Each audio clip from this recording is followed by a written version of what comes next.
I I really felt to share with you today a little bit about my work journey because I think a lot of us right now are questioning what are we doing with our majority of our time in this experience as a human?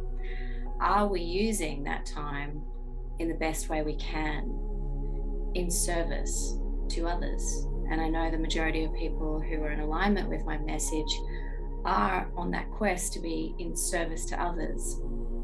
And this is a big one for me.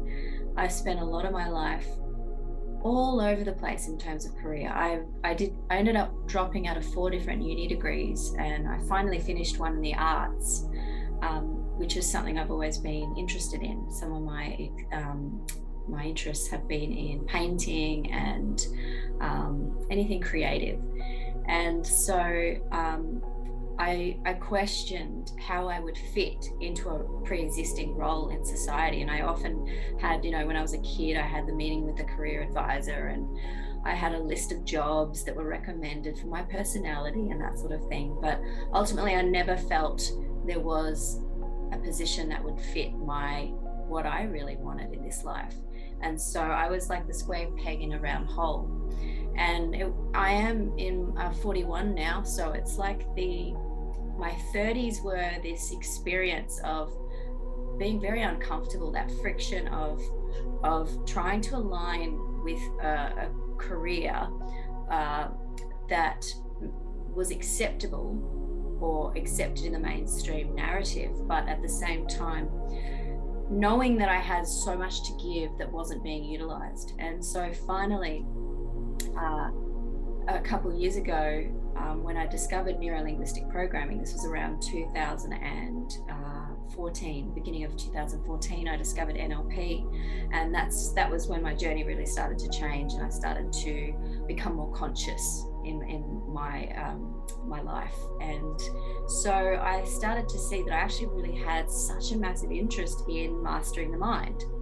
And so I started to go down that new trajectory of being very curious about how the mind works and how we can improve our life experience and our perception of reality through changing our mind.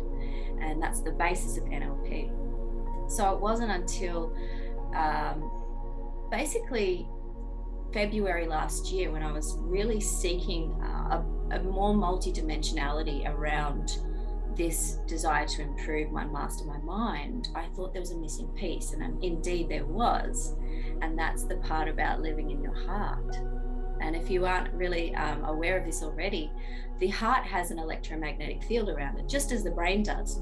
But the heart's electromagnetic field is up to 100 times stronger than that of the brain. So it's all well and good wanting to master the mind and be a master of your thoughts and behavior. But if you're missing that part of living in your heart, then you're missing a huge part of what it is to exist as a multidimensional being. And we often overthink. When we overthink, we're underfeeling. And this is the part that our culture, unfortunately, stamps out of us, is that the feeling part of it, the emotional maturity, the ability to express feelings in a healthy way rather than repress them because we're taught to be up in our heads all the time.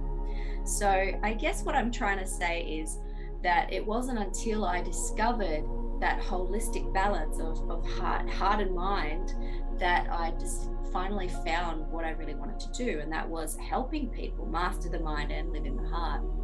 And so the real quest now is with the spiritual path and the money side of things. And many are people on this journey who are seeking to be spiritually aware and awake and grow in that area struggle with money because it's often put aside as something that's not desirable. It's too material, and it's not an appropriate part of the spiritual journey.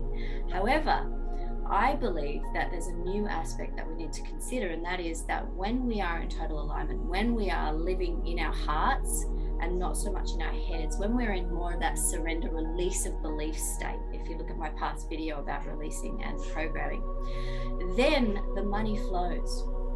we get our needs met. It doesn't mean a massive bank account with too much. It just means that our food, our shelter, our clothing, all of our needs are met. If you've heard of Maslow's hierarchy, they're all met. All the basic needs are met. And we have the space to continue to grow and mature emotionally, mentally, physically. And so the main message I want to talk to you and encourage you to think about is, instead of striving for money in your career, strive to be of service to others in alignment with your heart, and the money will flow.